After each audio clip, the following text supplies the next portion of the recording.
Today's guest on the Pro Talk podcast. He's a teacher, coach, and an author with over 41 years of coaching and teaching experience. Students at Westminster College were once asked how to describe, in a few words, today's guest. These are just some of the words that these students use to describe today's guest. Faithful, thoughtful, holiness, inspirational, genuine, loving, a leader, everyone's number one fan, Mr. Titan, a wise man, a role model, special follower of Jesus, supportive. And I especially like these. He gave me my best hello today, a tall glass of water, OHIO. Now, before you meet today's guest, make sure you push the subscription button as well as that notification bell so you never miss another episode of the Pro Talk podcast and another conversation with another amazing professional. Well, the students had their words to describe today's guest. These are some of my words to describe him. He's a coaching icon. He's a role model. Family. My first hero. Number 42. Or let's just call him my older brother that never picked on me. So I want to welcome a very special friend of mine and our family, Dr. Darwin Huey. Dar, how are you today? Fine, Rob. Thank you. Thank you. Well, I've known you just about all my life, and most people know you as a coach and teacher at Westminster College. And were you also chairman of the English department? I was chair of the education department and also director of the graduate program. Okay.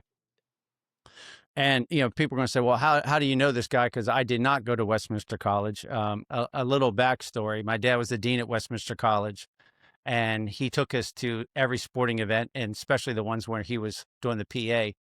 So he was doing the announcing for the football team. And I remember as the Titans came out of the tunnel, I would see this one player do somersaults. And I thought that was the coolest thing, part of his getting fired up routine, I guess. But it was number 42, Dar Huey. And I don't know how you became, probably because you were one of the good kids at Westminster, that you were on my dad's radar. Anyway, you were my first hero. And I remember at age 4 or 5, for Christmas, I think I was 5. At that age, most kids want their favorite football jersey, a football player. And my brother wanted a Terry Bradshaw jersey. And I wanted a number 42 Darwin Huey jersey. So I don't think I fit it anymore, but here it is. There you go. It's falling off a little bit, but it's one of my keepsakes. So yeah, it's number 42. So anyway, so you grew up, I know you're a big Buckeye fan. Did you grow up in Ohio? I grew up in northeastern Ohio in Ashtabula, and then my parents moved to Cleveland when I went to high school. Okay. And so I know you played college football. What was the very first sport that you played? Well, I think like most kids, baseball was the first sport that I played. I think every day my dad came home from work, I had the glove and the ball ready to play catch. But I never, baseball didn't really catch me like it did your brother. Basketball became my first love, and then football became my next love. So did you play organized basketball? Yeah, I played basketball, football, and track all through high school. Okay. What'd you run in track? Well, I did a variety of things. I high jumped, I threw the shot put, and I ran the 220. Oh, wow. That's an old race. Yeah. I remember running the 220, 220 yards, right? Right. All right. So people are going to want to find out. It's pretty amazing how early you knew you wanted to be a coach. Can you tell us a story about going to, I think it was your cousin's football practice? Yeah, this is one of the sweetest stories of my life. My brother was older than I, and my cousin Dave was older than I. They were in high school when I was in elementary school, and I used to go to the high school football practices to watch my cousin Dave. He was my first sports hero and still a dear cousin. Anyway, Dave was the quarterback. He was the leader of the team, and but I fell in love with two things. One was not only the game, but the other thing was the coaching of the game, and I had enjoyed watching and listening to the coaches. I can even say some of the things that they said, and I realized, and I never went with any of my friends because they wanted to mess around, and I actually wanted to pay attention and listen. And I would retrieve balls and just hang around on the sidelines. And so I always say, and it is true, the only thing I ever wanted to do was teach and coach, and that's all I ever did. That's pretty awesome. And so was he a pretty good player, Dave? Yeah, he was an excellent athlete. He was a county champion in hurdles, even though he was probably a better baseball player. He was a captain of the basketball team. He was a quarterback on the football team. He went to Toledo on a football scholarship and then got hurt in an industrial accident and ended up playing a little bit of baseball at Toledo. Yes, he was in my mind, he was the best athlete in Ashtabula County. Okay. Do you have a greatest teacher or coaching influence as a little kid that you remember? Well, I that's an interesting question. I held my coaches in high regard, and if they were flawed, I didn't allow myself to see the flaws. But I would say when I came to Westminster, I was really blessed to play for the legendary Harold Burry, to play for Coach Fusco, to play for Coach Nicholson, and I always said that Coach Burry provided inspiration. Coach Fusco provided an opportunity for me to return to the college after I graduated. But Coach Nicholson was really my mentor. And I was, wow, for 30 years, I either played for him or coached with him. And he was, and I say mentor, Rob, in a almost a sacred sense. I don't think you can have a whole lot of mentors. You can have people that influence you, but there are some that stand apart. And he was that for me. He would have done anything for me, and I would do anything for him. And probably um, this sounds maybe like a little bit of a silly story, but to me, it says a whole lot about our relationship. So over the years, we spoke at several clinics and talked to high school coaches, and it would be typical after we spoke. And he and I had a little routine that he did his part and I did my part. And this was the Coach of the Year clinic down in Pittsburgh, the big clinic. And after we were done, a young coach came up to me, which was typical and which we encouraged because those personal conversations were interesting and valuable. And this young coach said to me, during your presentation, you said that you and Coach Nicholson have been together for 30 years and never had a crossword between you. He said, is that really true? And I can tell you, despite all the ups and downs, the pressures and the almost 300 games, we never had a crossword between us. It was, Wow. and you've been in the athletic world. You understand that. Probably the stereotype of the football coach probably makes it a little bit more unusual. Right. Right. Well, that's awesome. I want to ask you, because part of this, of the Pro Talk podcast, the message we want to get across is not just how people were successful, but how they learn from defeats. Before you went to Westminster, do you remember any stinging defeats that you had as a kid that you learned from? Well, I probably um, I probably at times as a younger guy did not have sports in their proper perspective, which is probably not unusual for a young person. I remember a high school basketball game, and we had a tough loss, and some of my relatives had come to the game, and that was unusual. And we all gathered at our house after the game, and I'll say I was less than charming. And my dad was one who I always said my dad was one who lived by this principle that when you speak, it ought to be an improvement on the silence. And he was a person of few words. And he talked to me after that evening, and he said, if you respond like that after losing a ball game, how are you going to respond when your mom dies? And I thought, whoa, got a point. You Wow. got a point there. So, I mean, I can point to specific moments where where his brief, incisive words. Well, here I am, 60 years later, remembering. So, Wow. What an influence. It brings up a point that when I was a very little kid and I remember you hanging out at our house, that I remember my mom saying years later that, and I remember this, I had a really bad temper, and that you told my parents that you used to be similar to me. And they're thinking, no way, Dar had a big temper. And I'm sure some of my college teammates right now are thinking you didn't do a very good job helping me with that, because I had some tough days.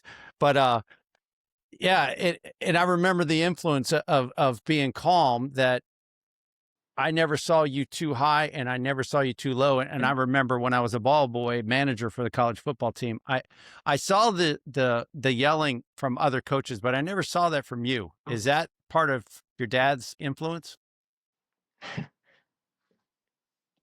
wow, there's a lot right here about this. I Okay. should, before we go too far, thank you for showing that jersey. And I have that jersey hanging up in my study. It's awesome.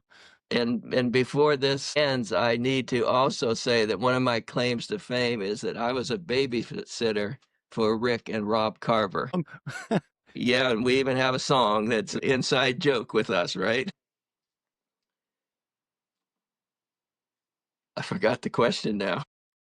well, it was, I never saw you raise your voice as a Oh, coach. okay. Man, were Well, you calm? that actually, my dad had this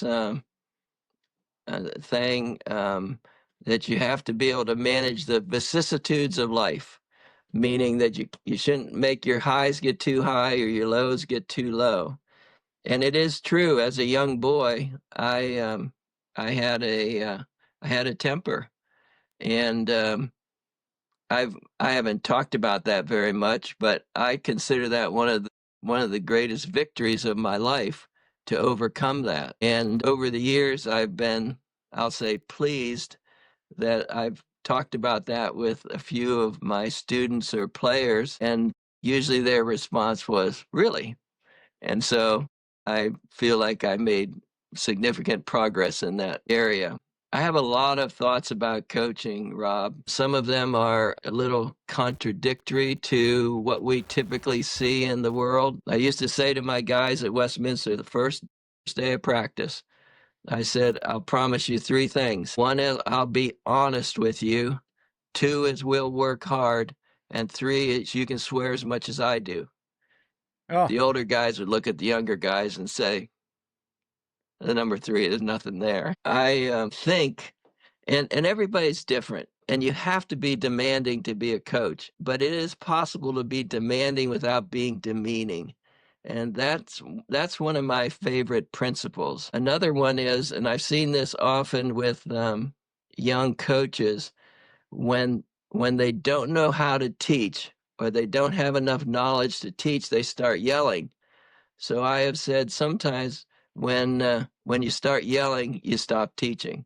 Now, I'm not saying there isn't a time for somebody to raise their voice, but you can do it in a not vulgar way, hmm in a not a demeaning way.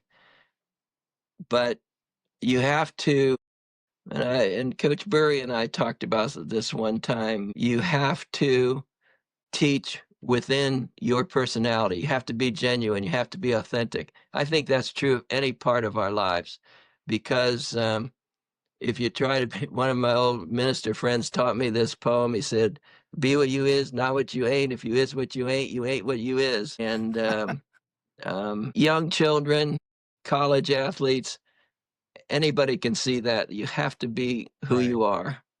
And I think part of that is you have to feel comfortable in your own skin hmm in order to do that. Yeah. That's awesome. I got almost a page of notes right there. When you were a little kid, did you ever receive trophies for anything besides first, second? That's interesting. That was not. As I was thinking about talking with you today, I realized I'm pretty much old school. I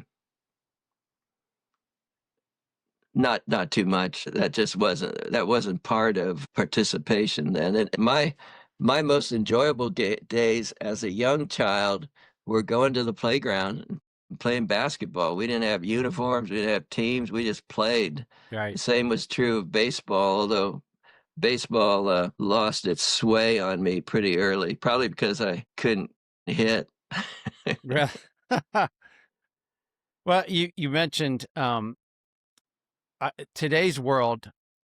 I don't think it's the fault of the kids, but everything is structured. And I was talking to another pro at a seminar that we have so many things set up for kids today.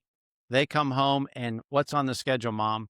And it's this structured, this Yeah, organized, that. And I don't know if it's a bad thing, but kids don't come home, call Jimmy up and go play, or right. call Billy up and let's just play some one on one, or let's hit some tennis balls. And I think kids are taught sports these days where when we were kids and younger, I'll call myself old school too, that we learned through playing all the time.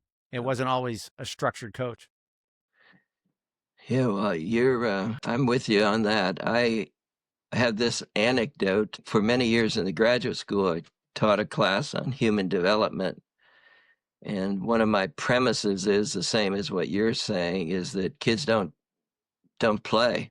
They don't, I laugh when it says like the NFL has that program, I think it says play 60 or something like that, Yeah, right. meaning that kids should play for 6. My goodness, when I was a little kid, I played for 4 hours. 5 or 6 hours every day.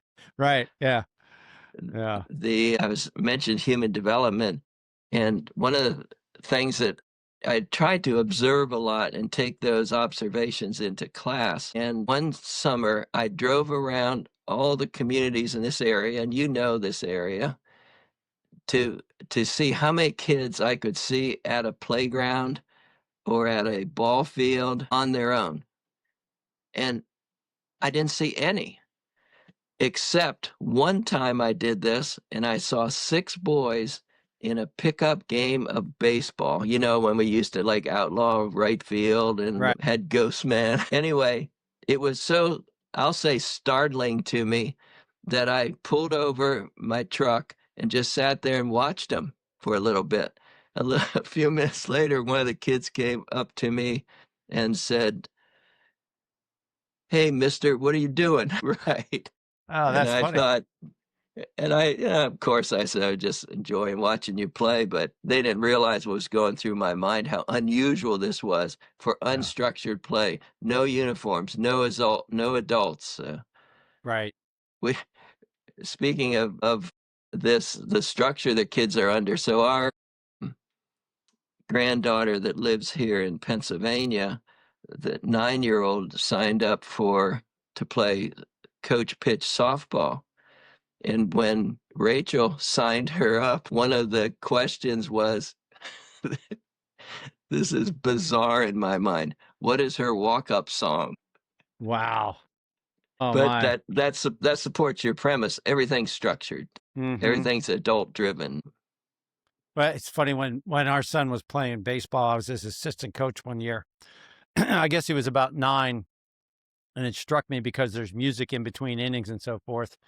And where the kids' team, they were losing one game, and in between innings, his team, they were dancing in the dugout. I said, "Fellas, we're losing. Knock off the dancing." And one of his teammates looked at me. He said, "Coach Carver, were you in the military?" And here's where I'm proud of my son. Before I could say a word, he said, "No, but he's just serious about sports, like That's you kids good. should be." Yeah. Yeah. Now, did you ever play a musical instrument? I had a brief, undistinguished career as a trumpet player. The highlight of my musical career was, of course, when people hear my voice, they just assume I can't sing, which is a fair assumption. I played the trumpet for 2 years, so my distinction was that I was the second chair trumpeter in the Ridgeview Elementary grant in 6th grade. Okay.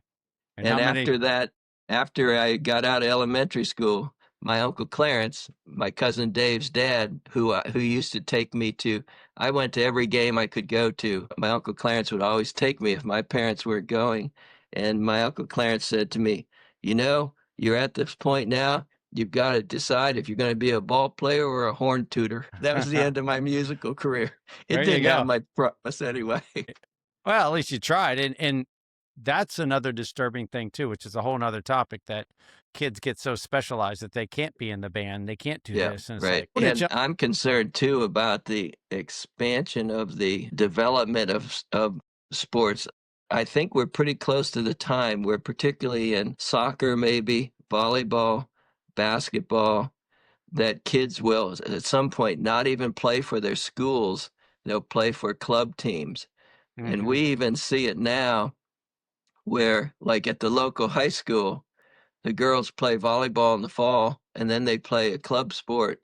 They mhm, play club volleyball in the spring, often a lot of travel involved, and so that negates their opportunity to play basketball and play and run track or play softball. I'm a believer that it helps any athlete to play a variety of sports.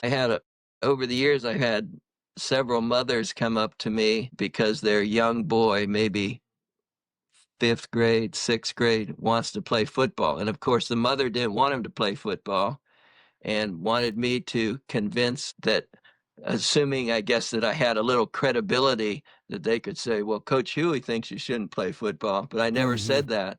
What I always said was get him involved in soccer, because most athletes are, their capabilities, and it's probably true in tennis too, starts with your feet and your mhm, head. And soccer is a great sport to develop foot agility and mhm. cardiovascular development. Two of our best players, Andy Blatt and Tim McNeil on the 94 national championship team, they both grew up playing soccer. Wow. And it's particularly a good sport for the big guys, for the linemen, because usually the linemen don't have real good feet. And even if you weren't a good soccer player, you could develop that a little bit. Yeah. Wow. Never thought of that. That makes a lot of sense. Maybe And that, somebody just said to me the other day, well, you shouldn't play football because of CTE. And my uncle, who was an educated man and a good thinker and interested in athletics later in his life, he said to me, if you knew now what you know about CTE, would you still have played football? It's a legitimate question. yeah. And my answer is yes. But that's where really, and it's dangerous. There's no Mhm. question about it. It can be. And we can make football safer, but you can never make it safe. Right. And that's where youth coaches, which is another topic we haven't addressed, youth coaching is so important, because you can. Mhm. I have occasionally watched some of the youth football coaches, and I didn't watch for long because I couldn't handle what they were saying to the kids. Like, you Yeah. ought not say to I don't think you should play tackle football until you're probably 14, 15 years old. But you can't say to a 9-year-old kid, let me see your manhood.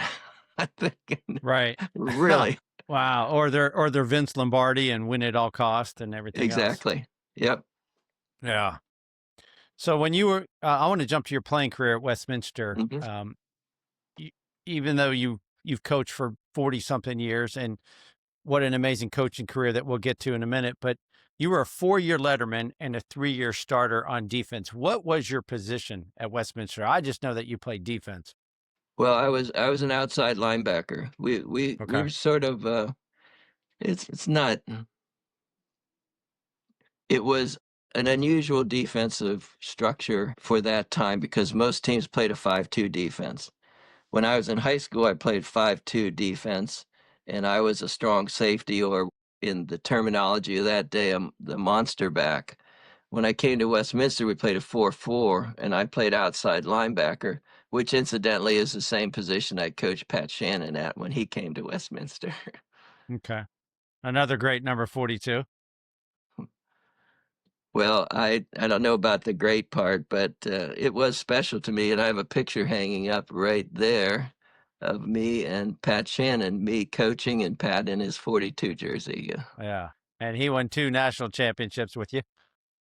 He did. He did. Yeah, very, very good player. And to me, he was an exemplar of the best of football because he was also a two-time academic All-American, and he was, well, he and Brian babysat our daughters when they were little girls, and you don't very often have college football players babysit your little girls, Right. but he was truly a gentle giant. And one of the things that I don't like the tough guy image, but I love tough guys. And Pat was a really good player, but he stepped back across the line. He was a gentle giant. Hmm.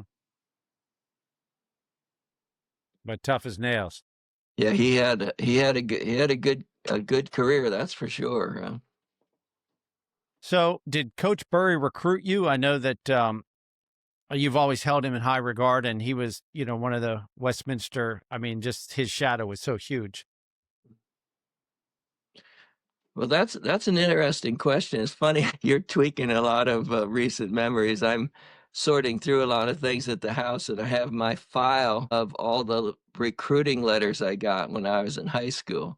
Well, to say I was heavily recruited would be a gross understatement. I had some interesting ones that I played against Jimmy Tressel in high school. He was in our conference, Hmm. and I have a recruiting letter from his dad, Lee Tressel, who was the Harold Burry of Baldwin Wallace, and I have some other letters. But back then, a lot of that recruiting was they would look at all conference teams, and they would send a letter to the school and say, give them to all the all conference players. Or some coaches would contact a high school coach and say, give me a list of potential college players. I had an interesting high school team. I went to Willoughby South. We had a good team. We played in the Greater Cleveland Conference, which had teams on the east side, south side, and west side of Cleveland. And 17 of my teammates went to college to play football, Wow. but only 3 of us played for 4 years in college. So attrition was Hmm. pretty Sure. significant. So no, I was not heavily recruited by any means. As a matter of fact, sort of the joke is the first thing I knew about Westminster was from a girl in our church who was a music student at Westminster. So to say I knew first about Westminster because of music is sort of humorous. The and I actually asked my coach to contact Westminster, and we sent films, and I came down and visited, and I also considered Denison, Worcester, and Washington and Lee, but I visited those other schools, and I said to my dad, I would like to go back to visit Westminster one more time. And we visited, sat across from the desk from Coach Burry, and we drove out of town, and I actually can look out my window and I can see the spot. Whereas we leaving town, I said to my dad, "This is it." Little did I know I'd be here the next 56 years. Oh, wow. What was the joke that your mom dropped you off and never Yeah, I always used to say my mom dropped me off in 1970 and forgot to come back and get me. Hey, there goes that temper, huh? No. So you obviously hold Coach Burry in such a high regard. And one of the quotes about Dr. Burr or Coach Burry was that you held him in awe, then it went to respect, and then it grew to friendship. I think that's really great. Yeah. Can you tell the story? I know he was a great teacher. I think it was a joke that you made in a speech about how one of his players was having a problem with the professor Oh, yeah. not being able to The- write. I hardly a day goes by that I don't quote one of those coaches. I have several favorite Coach Burry stories, and this is one of them. An English professor came to Coach and sort of frustrated and maybe complaining. He said to Coach that this player couldn't write, and Coach Burry looked at him and said, when I got him, he couldn't read, he couldn't run. And the point was, and this was Coach Burry philosophy: teach them. I think that's the story you're referring to, right? The English professor said he couldn't write. Coach Burry said he couldn't run, and he didn't say any more than that. The implication was teach him. Here's another story that connects with that. My freshman year, we had blocked a punt during the game, and a blocked punt has, probably the average fan doesn't realize this, but if a blocked punt it goes behind the line of scrimmage, the rules are different than if it goes over the line of scrimmage. Anyway, we misplayed it, and on Sunday night we always had a meeting. The coach would have a yellow legal pad, and he had written all of his notes out about the game. And I loved these meetings. He said, guys, when we blocked the punt, we misplayed it yesterday. And then he said these words that probably were the most influential, inspiring words for my coaching and teaching career. He said, "That was my fault because I didn't teach you properly." I was used to coaches just yelling, and it sounds like a little thing, but it was powerful to me. So when my guys didn't play well in a game, I always looked at myself and wondered, did I teach them well? When my students didn't do well, I first always looked at myself. And that was directly from Coach Burry. I think that's great. I've got a quote from Harold Burry. It says, "If the player isn't getting it, they haven't taught it well enough. They haven't been taught it well enough." And he held himself accountable. That's just awesome. Yeah. An interesting thing about Coach, too, was this was uncommon in that era. He had an earned PhD in statistics. Wow. He was a legitimate doctor. For you. Well, I had Coach in graduate school. I had him for statistics. Okay. He was excellent. I still can remember things about the Pearson product and the correlation coefficient, things that he taught me way back then. Yeah. Well, it's not interesting, but it's amazing at the same time when the John Wooden philosophy that at the end of the day, I think he said that a coach is basically a teacher. And I've always tried to subscribe to the fact that teaching is transference of knowledge. If someone's not understanding what I want them to do on the court, maybe I'm not teaching them well enough, or I haven't said the right thing to register with them. And I talked to Jerry Denard, former SEC Coach of the Year, recently, and he said that the end result falls on the head coach. He said, "You're in charge of the whole thing." And then he said something else. He said that you're in charge of the whole thing. That you work so hard. He said, "You work too hard to lose." He said, when something happens, he always took it to heart that what didn't he do? And, I think the greatest coaches take that accountability.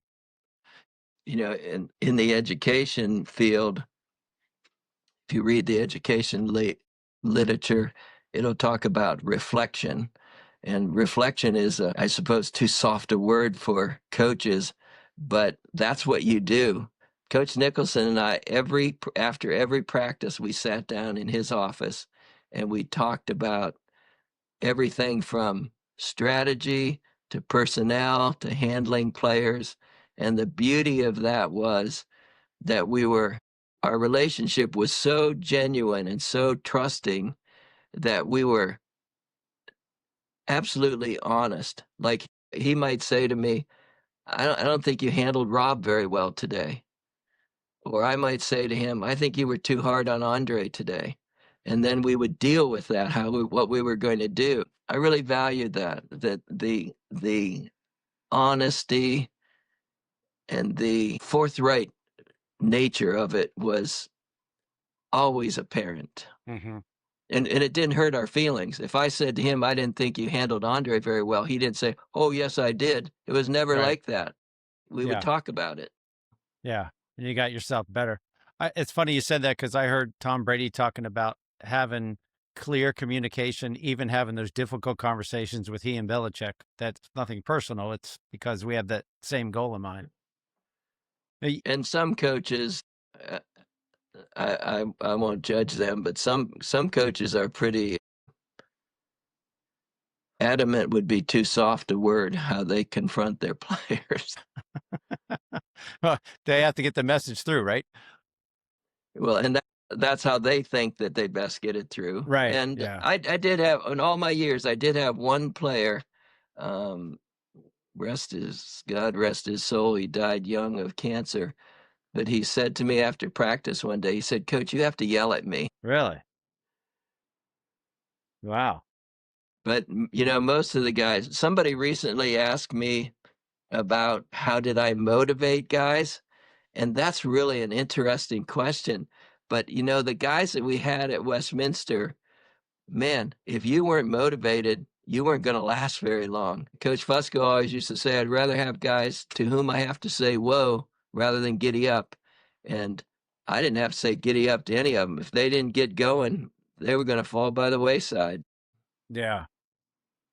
Well, I'm about to ask you about the Westminster culture of winning, but I wanted to tell you one thing that I think of Coach Burry several times every year. When I was 4 and my brother was 6, I don't know why we were at the gym, but it seemed like early evening and the Titans were having basketball practice and it was early fall. And my dad was talking to somebody. We were right at the back of the court. And one of us had a little junior football. And Coach Burry got the football and asked my brother and I to go a few feet away. And he threw us a football.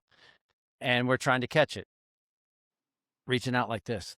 And he called us over and he said, listen, here's the way you catch a football.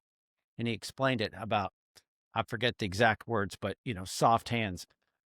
Whenever anybody in my athletic career has ever said, hey, good hands, I always think about, well, yeah, because I was taught by Harold Burry, and I remember that night. And he's like, "Go out," and it's like he taught us. And we were sitting there, just it was just awesome, and it was maybe 10 minutes long, but Yeah.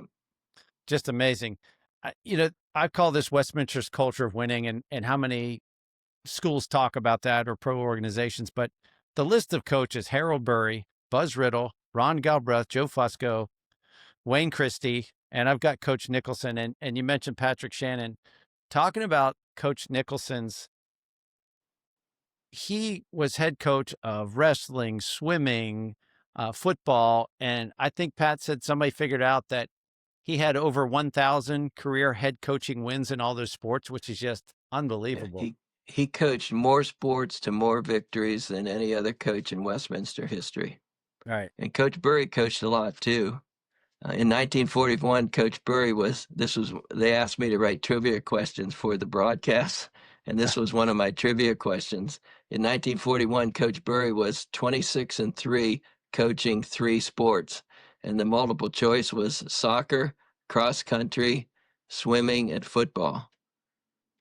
And football was not one of them. Oh, really? Wow. I didn't know he did that too. Yeah, the reason Coach Nicholson had, after football, he probably had his most success in swimming, and he didn't know anything about swimming except he taught himself, and he had a excellent swimming program, Mm-hmm. and then also had excellent success in soccer. I mean, he was a teacher, and that's why he was effective. He learned how to teach all Yeah. that stuff. I remember I've got it written down that he taught you. He said he taught more about teaching as he did about coaching, and he taught more about dealing with people as he did defense. Yeah, you must have listened to something along the way. Well, I was a sponge as a little kid, and I remember Coach Nicholson being up above the press box, I guess, when he was defensive coordinator. Right. Sometimes it was a little colorful. My brother and I looked at each other, but you could hear Coach Nicholson. And the funny thing was, in the press box behind my dad, Coach Burry sitting there shaking his cup of coffee because he was Yeah. so nervous. Right. Right. That's when you were coaching. Yeah. Right. Now, Westminster, on your watch, 6-time national champions, 3-time national runner-up, 17 playoff appearances. When you were defensive coordinator, you led the nation in scoring defense in 92, 93, 96. And you guys set a standard. Did that cause pressure, or was that a positive thing that when I come to play at Westminster, I need to back up what the previous generations had done before me? Or did you guys embrace that, or did you even talk about the past success?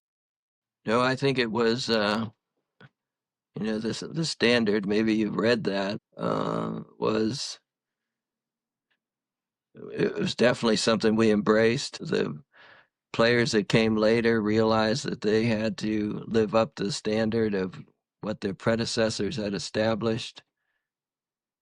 The no, it was a prominent part of what we did. So the preseason message was, we won the national championship last year, we're going to do it again. Well, that's really an interesting thing, and I don't know. Have you read the thing I wrote about the standard? Do you have that? I'm not totally familiar with that now. And anyway, one of the things that we arrived at many years ago was we didn't talk about winning. Okay. We talked about the standard of excellence, and that was established by the strategies, by the coaching, by the performance of previous players. And one of the things I said was that it continually stretched and it continually grew. As I can think of a specific example, Gary DiGratola was an All-American outside linebacker, and he was making plays in a game that was not part of our playbook, so to speak. And so we studied what he was doing, and he instinctively realized that he could make plays in a certain way on the weak side of the offense. And so that became part of the standard. And then future outside linebackers, we taught the technique that Gary DiGratola invented, so to speak. Mm-hmm. One of the things many things Coach Nicholson taught me was never deny a player's instincts. And Gary was making an instinctive play, but then we realized we could teach that to future players. This is technical football, but the all-time leading tackler in our defense was Matt Raich. Matt Raich has now been coaching the NFL for 20 years. And he would do a particular thing as an inside linebacker that was fundamentally not sound. But we didn't reprimand that if he made the play because he was using his instincts. But that was an example where you couldn't teach other people to do that because he didn't have the talent that he had. Mm-hmm. So there's a difference between talent level, instinctual behavior, what you can teach and what you can't teach. Mm-hmm. That coincides with what Patrick Shannon told me once. I asked him, I guess it was back in the early 2000s. I said, what makes Westminster so great? I said, because being an NAIA, now is it NCAA Division III, I guess, or two, that the greatest athletes are at Division I. I said, so everybody's kind of like this. And he said they had a great knack for taking a player's talent ability. So if a certain player was fast doing this and the player did this, he said they were great at putting that all together as a defensive scheme. I have this belief. One of the things that I was just talking to somebody the other day about this. I went to a big high school in Cleveland, and it was pretty good football. I mean, we would have crowds of 5,000-6,000 people. And I came to play small college football. There's a big difference. I remember the first day we hit in preseason my freshman year, I thought, whoa, this is really different. And my contention is that there isn't necessarily a great difference in talent level between the best Division IIIs and the best Division Is, except there is a difference in speed, size, explosiveness.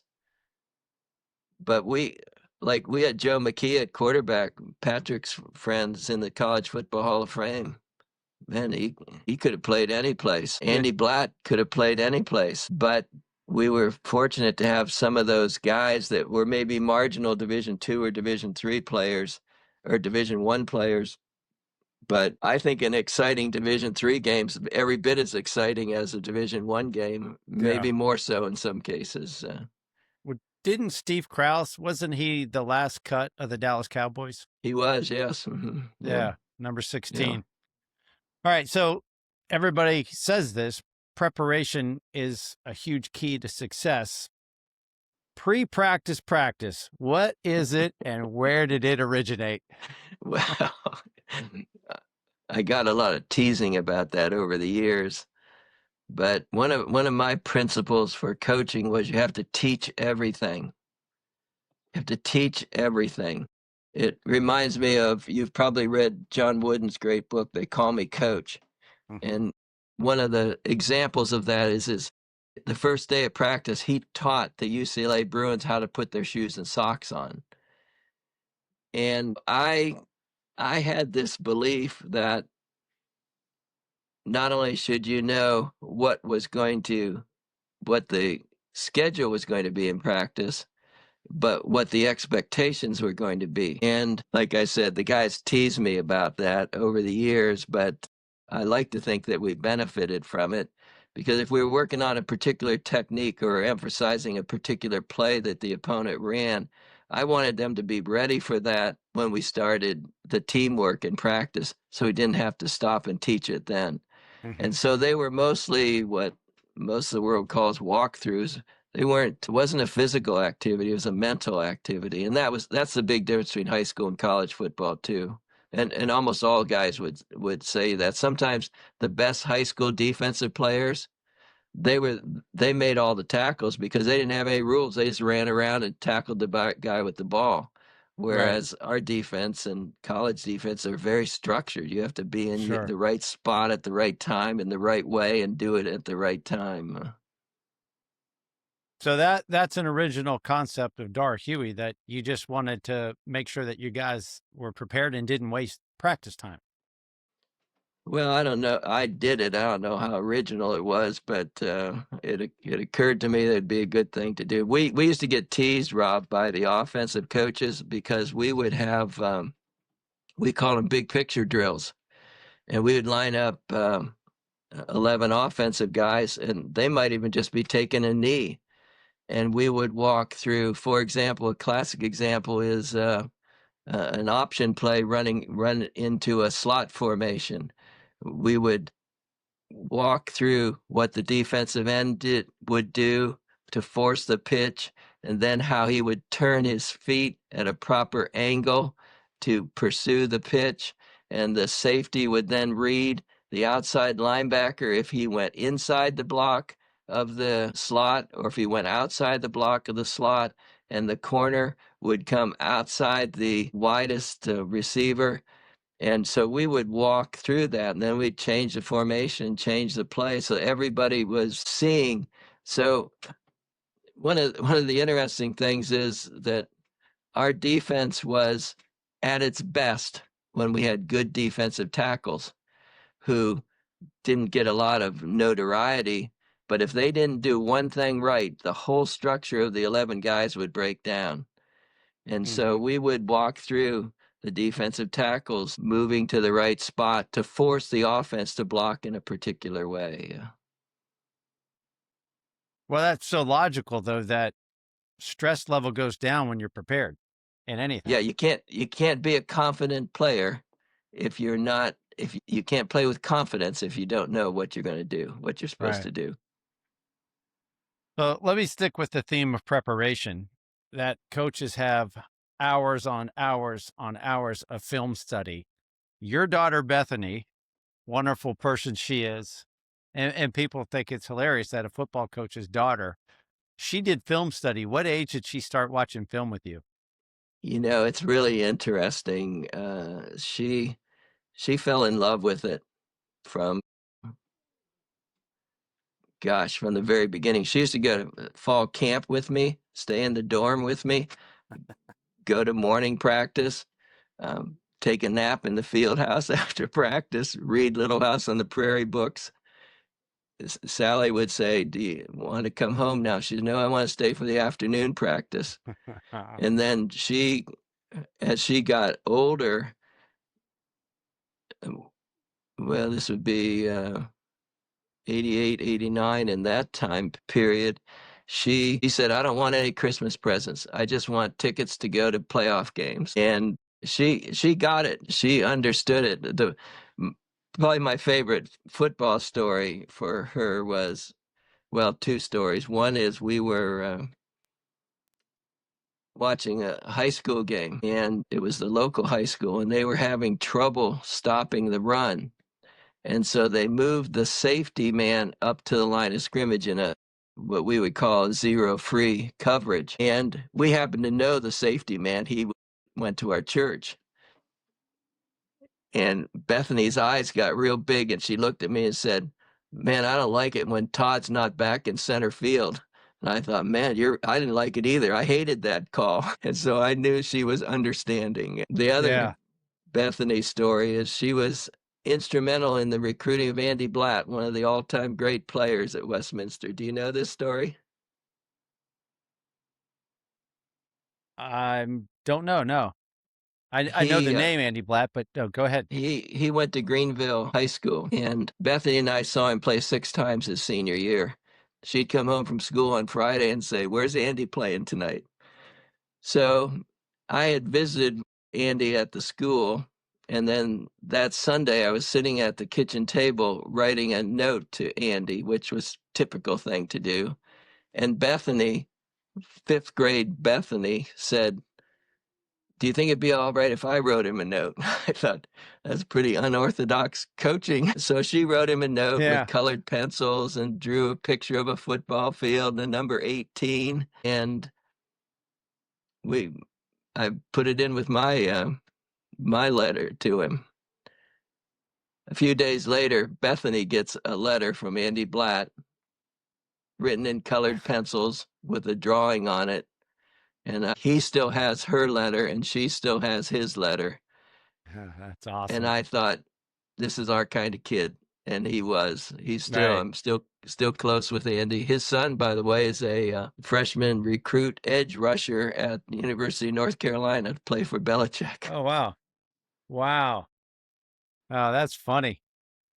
So did she ever do that with any other player or just him? No, Andy's the only one. Oh, that's a great story.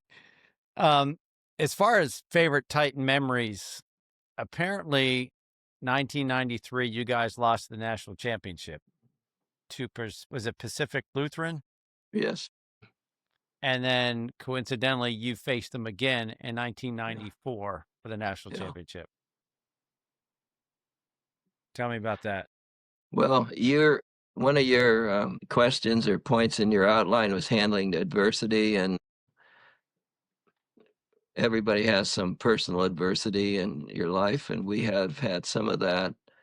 In terms of football, we were leading the nation in scoring defense, and that was our primary statistic, because you can lead the nation in pass defense if you play in a running league, or you can lead the nation in rushing defense if you play in a passing league.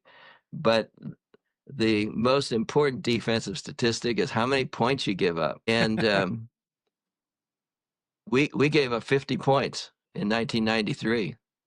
Pacific Lutheran, we were playing out in Portland. They were really good. And we just got smoked.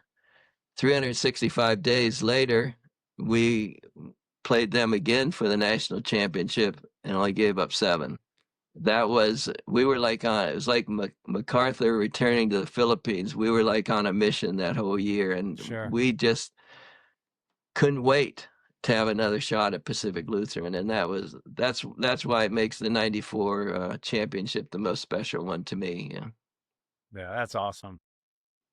Now, you played and you coached. Is it more gratifying to win as a player or more gratifying to see your players win? Man, I appreciate this, Rob. And I've listened to some of your other ones, and you've asked really thoughtful questions, and I appreciate that. Well, I have an easy answer to that. I love to play, but I really love to coach. And the main difference is I felt responsible for 4 guys or 11 guys or all the guys on a special team. Whereas when I played, all I do is take care of myself. And it's satisfying if you can get, I think football is the ultimate team sport. Of course, that's my bias. But it's satisfying when you can get 11 guys on defense moving in concert, everybody getting to their landmarks or the spot where they needed to be, and see that bear fruit. Mm-hmm. So I think it's more challenging to coach than it is to play. I mean, there's different kinds of challenge. Of course, playing's a physical challenge, Mm-hmm. but to have worked at something, to have had a good scouting report, and as Patrick, I know, said in his um, podcast with you about having a good idea of what the offense was going to do based on the situation and the formation. And we spent a lot of time focusing on that. Mm-hmm. Yeah, that's awesome. And the preparation and putting, when you say the ultimate team sport, I remember Brad Johnson when he won the Super Bowl saying that football is the ultimate team sport. And he's not just saying that to make his sport look better, that you got what? Offense, defense, special teams. And if you don't block, the quarterback doesn't have time, and the running back can't do it on his own. And then if you're giving up points, well, you need to have a good defense too. And that's a great point. I just wish you would be head coach of my Minnesota Vikings one year so I could get a ring. So One of the subtle things, too, that I really enjoyed managing the sideline, because we'd have a punt return team or we'd have a punt block team, and you had to make sure the right guys are coming out, the right guys are going in. And if you mess up a substitution, it may be the difference between maintaining possession or losing possession. yeah. So all of those things were, and that's a good time for pre-practice practice too, to Hmm. make sure you have all the punt return guys lined up and you walk through what Right. their responsibilities were. And I love coaching all of it, but I love coaching punt returns and punt blocks. Yeah. Yeah, that's a huge statement. I never thought of that. And what if that linebacker dings his ankle and he's out? Well, next thing you know, punt coverage. Now you got to have a replacement, and that guy's got to know. Holy cow! Exactly. And you got to, somebody asked me once, after I retired from coaching, and I, I was just teaching in the education and graduate school. And they said, "What's the biggest difference between up in Old Main and down on the field?" I said, "Well, the biggest difference is I have more than 25 seconds to make a decision." Ah, yeah, and knowing what the scoreboard, that stress on you too. Oh, talking about baseball, Buck Showalter, 4-time manager of the year, said he said I made a ton of mistakes, but I didn't make the same mistake twice. Yeah. Is there a coaching mistake? Not to to ding at you, but is there a coaching mistake that you would like to go back and maybe it was a loss? Not to say that that caused the game, but is there any strategy that you think that maybe we should have done this instead of that? You ever think about that? Yeah, I think sometimes when you lose, you're more reflective than when you win. Uh, And sure, I can think of some calls I wish I had back. I can be real specific and say we caught a fire against a split backfield against CW Post on Long Island in 1978, and that was a bad call. I can think of Okay. a play against Allegheny where we should have been in our two deep coverage instead of our three deep coverage. So sure, I think any coach that is honest is going to be able to say, yeah, there's some calls Hmm. you'd like to have back. Yeah. I don't care what sport it is. I think the losses sting worse than the gratification of winning, and especially Yep. like you just demonstrated right there. Yeah. So how does your wife handle that, knowing that you could recite something like that? Uh, well, the joke about Coach Burry is he remembered every blade of grass from every Titan game. And when we get together with guys and talk, the ladies just sort of laugh and say, "How can you remember that in 1978?" But Right, right. I guess it's you invest a lot in it, and it's um, easy to remember, really. Well, I guess And because emoting, right? yes, yes. I want to ask a pre-question. If you could tell the story about when you were at a Cleveland Indians game as a little boy with your dad against the New York Yankees, and the crowd was booing. Tell us about that. Well, I was blessed with, unlike so many young people that I've dealt with over the years, and unlike you, who has a great mom and dad, I was blessed with a great mom and dad. And I was talking to somebody the other day, and I said, I'm still trying to find that time when my mom or dad were wrong. The things that they said when we were younger, and you thought, oh, but time has proven that they were right. I've already said my dad was a man of few words, and this was, say, life changing, but changing in one part of my life. We were at the old municipal stadium in Cleveland, and I took your dad there once, and the Indians were playing the Yankees. Not unlike many homes, we were not allowed to say the word hate in our family unless New York Yankees was in the sentence. Well, the Indians had knocked the Yankees pitcher out, and my brother and I joined in the chorus of boos as the Yankee pitcher walked to the dugout. And my dad looked down at his two young sons and said, Hueys don't boo. We don't There was do a lot that. more Yeah. to that than just those words. Yeah. And I can honestly say I've never booed. That's great. Well, I have to credit Doc Shannon. We were talking about some of the wisdom that we've learned from you, and he mentioned that story, and I thought, well, I need to share that when we talk, because that was a pre-question to this one. In today's, I asked Patrick one time, I said, hey, when you were at Westminster, when you nailed somebody, did you ever say stay down, punk, or, don't be coming to my side? You know how the trash talk you see in the movies. And I love John Randall. He would smack, not that he would smack talk, but he was always running his mouth. Was there ever any trash talk at Westminster? And Pat said, no. So in today's, I don't know, culture of self-expression, when they intercept the pass, you got to put the chains on, or in baseball, you wear a helmet, jacket. How would you handle it as a coach, or would that ever happen at Westminster? Well, if I had anything to say about it, you wouldn't do anything. Really interesting question too, Rob. Actually, Brad Tokar and I, who's one of Pat's teammates, a great player for us, were talking just the other day. We spent a lot of time together. And I said to Brad, did you ever say anything? And I did the same thing with Kevin Gribben, another All-American player for us. I said, did you ever say anything to your opponents? And this is true for Patrick. It's true for Brad. It's true for Kevin. It was true for me.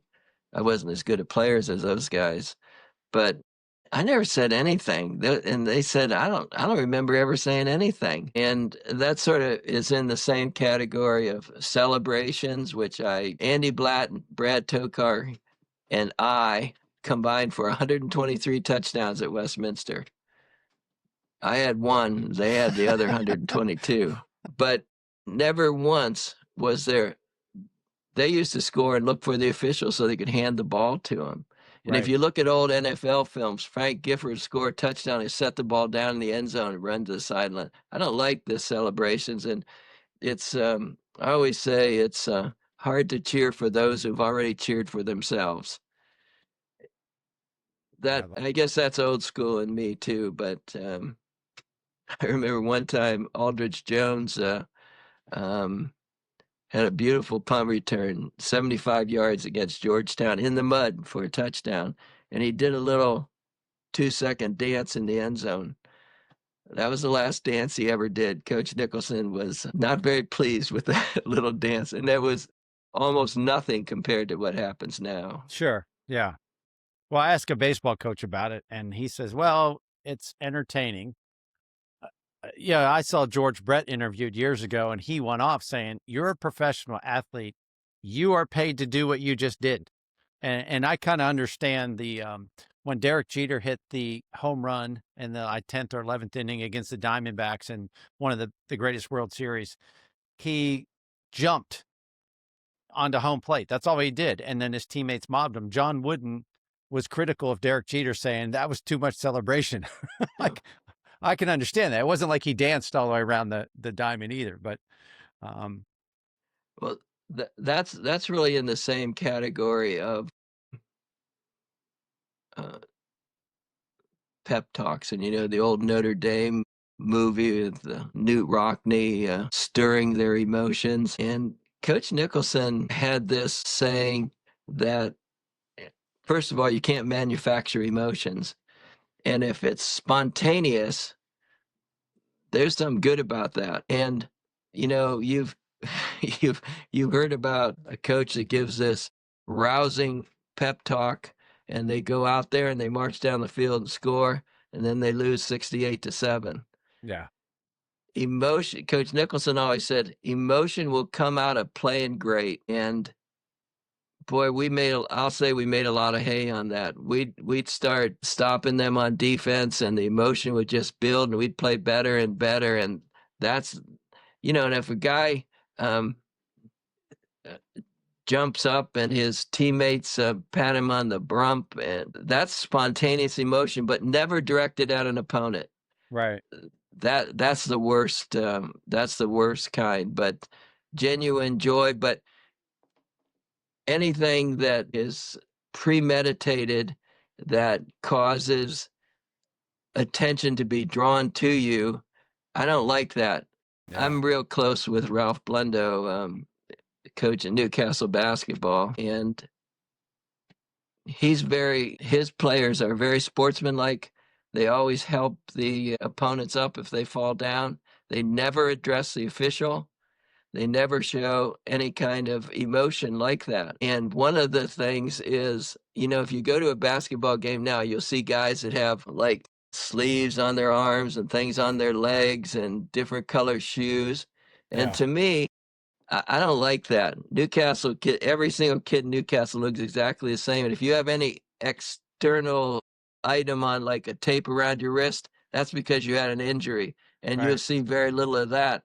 But I go to basketball games and I see guys taking their shirt tails out, wearing green shoes and red shoes. And to me, that's saying, look at me. Right. And we were talking about the ultimate team sport. And an ultimate team sport, it should be look at us, not look at me. Right. Yeah. That's old school too. I realize it. I don't know.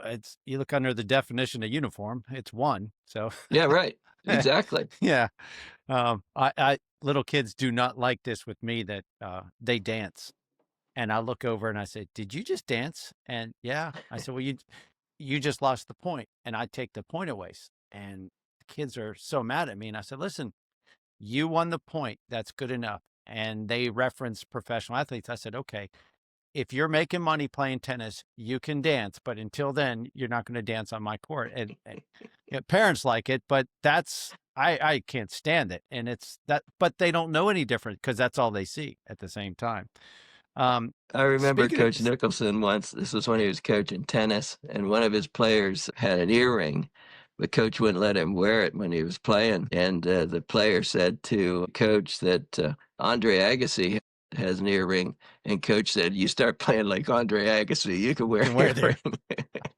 That's great. I wouldn't even think about wearing an earring around Coach Nicholson. Wow. Oh boy. With all your championships, do you ever wear your championship rings? And if so, do you have a particular one you like to wear? The answer is no and no. You just don't like to wear them? No, I don't. I feel like, first of all, they're very impractical. There's and ours aren't nearly as big as like the Super Bowl rings, but you can't even write because your hand doesn't touch the paper. But that's my dad and mom's influence. I feel like if I wore those around, it would be like saying, Look at "Look at me. me," or Yeah. Yeah. encouraging somebody to say, "Oh, that's an impressive ring you have on." So Yeah. the answer is I've never worn them. Hmm. Wow. That doesn't surprise me at the same time, because then, you know, you got to at least give me a picture with all the rings on your hand, like Bill Russell, right? With 6. Well, it's funny that you say that because I'm working on a project now, and I do have a picture of all 6 rings. Okay. And I'm going to include that in the project, but not because they're my rings, but because they're our rings. Yeah. Right. I love that picture with Bill like this because he's got 11. They can't all fit on his hands. Oh, Boy, talk about the ultimate team player. That's Bill Russell. right. I think he was the greatest winner in the history of sports Yep. statistically. With Yep. he was 22-0 in deciding games. It's like he never lost. And I Amazing. love those Celtics. I think I told you and Rick too a while back that one of my all-time favorite players is John Havlicek. And Yeah, Russell Chamberlain had better statistics than Russell almost always, except the one in the scoreboard. right. Yeah, and playing against probably one of the most, arguably the greatest offensive player in the game, Wilt Chamberlain, and Russell won. And Yep. I think Bill Russell averaged 15 boards or 22 boards one time in a season at 6'9". Pretty amazing. And back then shooting percentages weren't as high as they are now, and there would be times where guys would get like 40 rebounds in a game. Crazy. Yeah. All right. I'm going to wrap up. This is what I'll call our little 2-minute drill. I could talk to you for days, but I got to be considerate of everybody's time here. Okay. If a quarterback is the most important offensive position, what would you say if you could say one position on defense is the most important? Wow.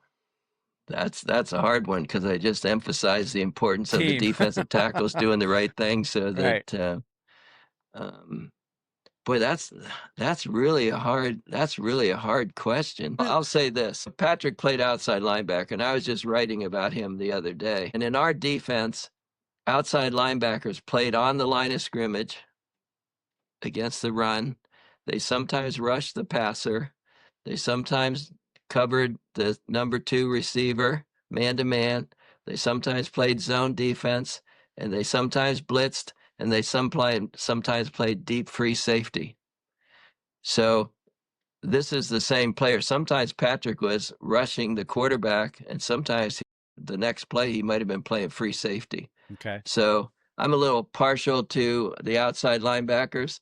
So there's no answer to your question, Right. but I'm going to answer and say outside linebackers. Yeah. And I guess, when they talk about my dad, remember Dave Wareham, number 12? Sure. My dad Yep. said, he got knocked out one time. He was talking to Coach Christie about, we just lost our engineer. The point guard, how important that is.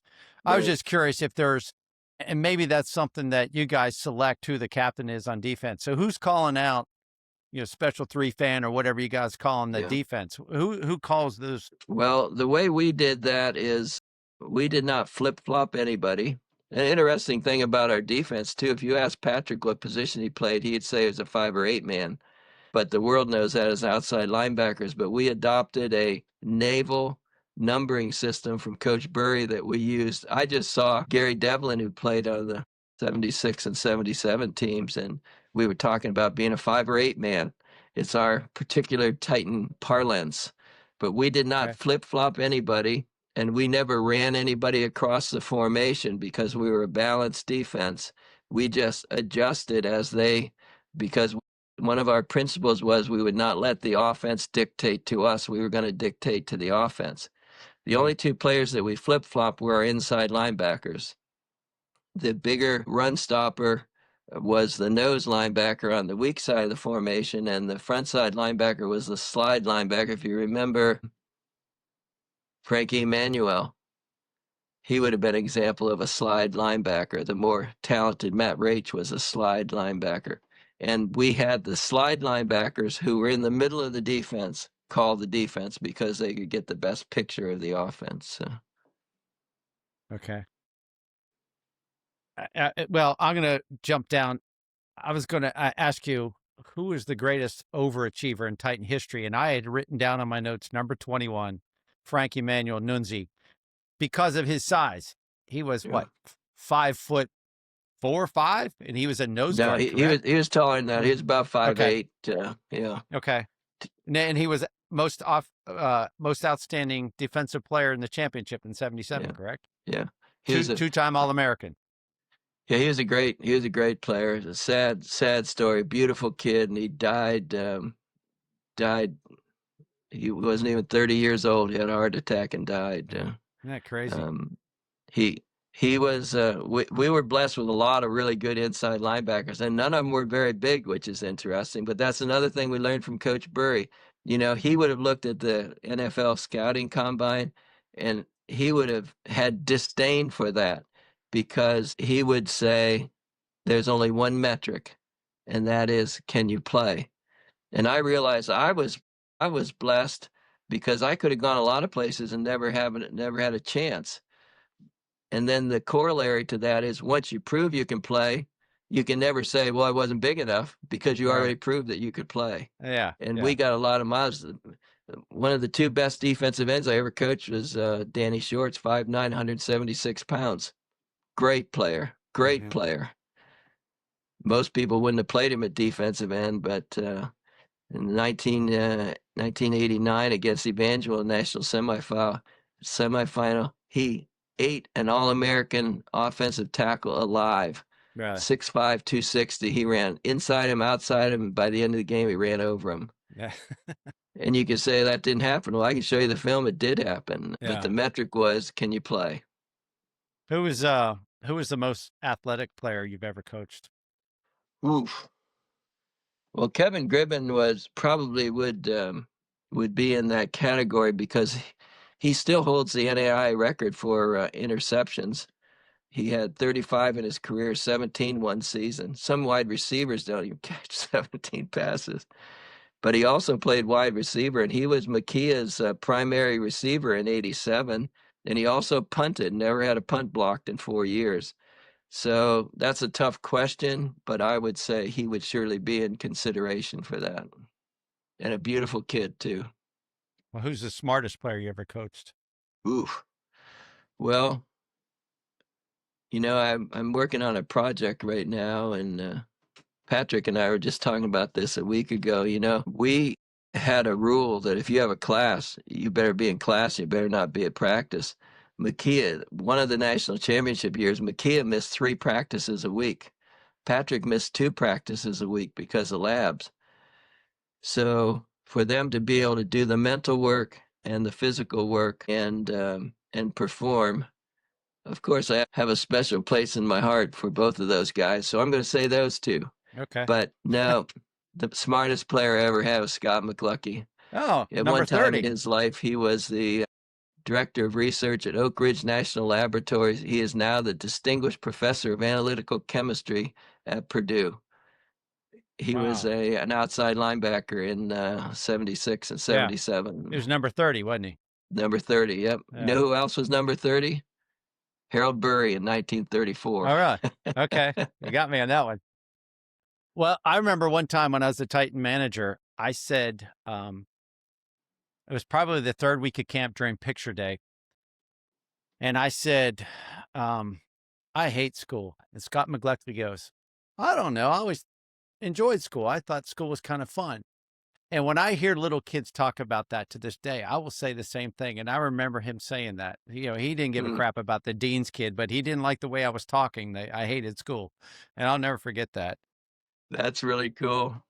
Yeah, if you next time you talk to him, tell him that little Robbie I Carver will kid tell him says a that lot of story. stuff. So, yeah, I remember his dark curly hair, and he was an intense guy. Yeah, good guy. Yeah. All right. It doesn't have to be football, but who's your all-time favorite athlete? Well, of course, because I'm a Buckeye. Now, my cousin Dave was, I said, my first sports hero and my best sports hero. In the bigger scheme of things, because I'm a Buckeye, Rex Kern, the quarterback in the '68 team, was one of those, and John Havlicek was. I mean, I go back to remember Havlicek playing at Ohio State in 1960, 61, and 62. So those would be among my favorites. And then, of course, I grew up in Cleveland in the Jimmy Brown era, and wow, you had to like Jimmy Brown. You had to like Jimmy Brown. Yeah, He was right. he would have been the best in any generation, in my opinion. Yeah. That Havlicek team at Ohio State, Siegfried, Lucas, Bobby Knight, not a bad Yep, team. yep. You know, the interesting thing about that team, I just was talking with Jim Daffler the other day. He's an Ohio State fan too, and those teams, Havlicek, Lucas, Knoll, Siegfried, McDonald, Knight, all those guys, Brads, all those guys were from Ohio. I was watching the NCAA championship game. Not one guy on the Connecticut team was from Connecticut. Not one guy from the Michigan teams from Michigan. Yeah. You could also say none of them played at Michigan last year either. That would be true too. All right. I don't know. You might have mentioned it along the way somewhere. Who's your all-time favorite sports team?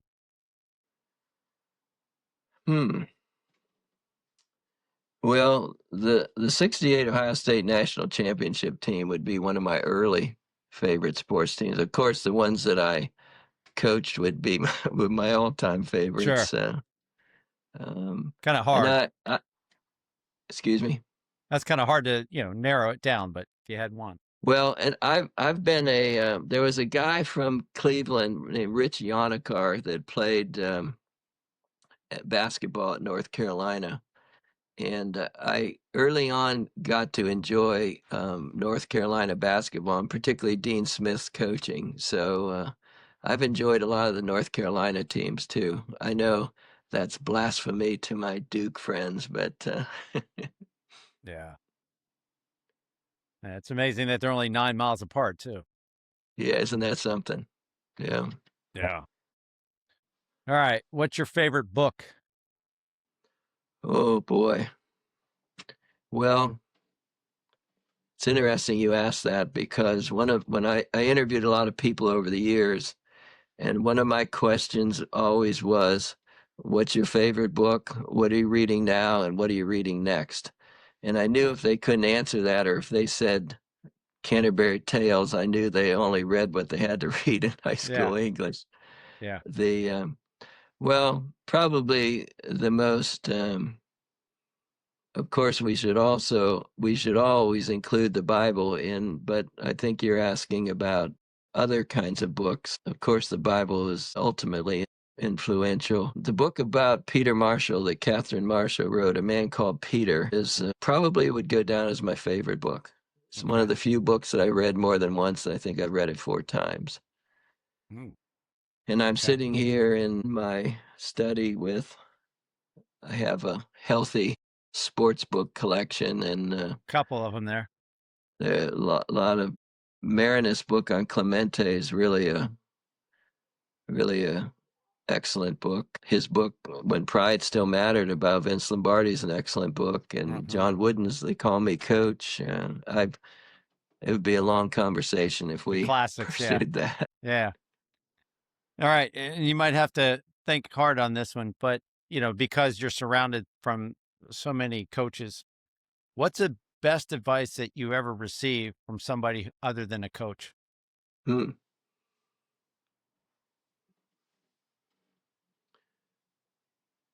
Well, my parents always, I didn't understand it at the time, but my parents always encouraged genuineness and authenticity, or being who God meant for me to be. And I think I'm going to say that as the most important advice. Anybody can spot a phony, and God made us all different, and we all have different styles, different personalities.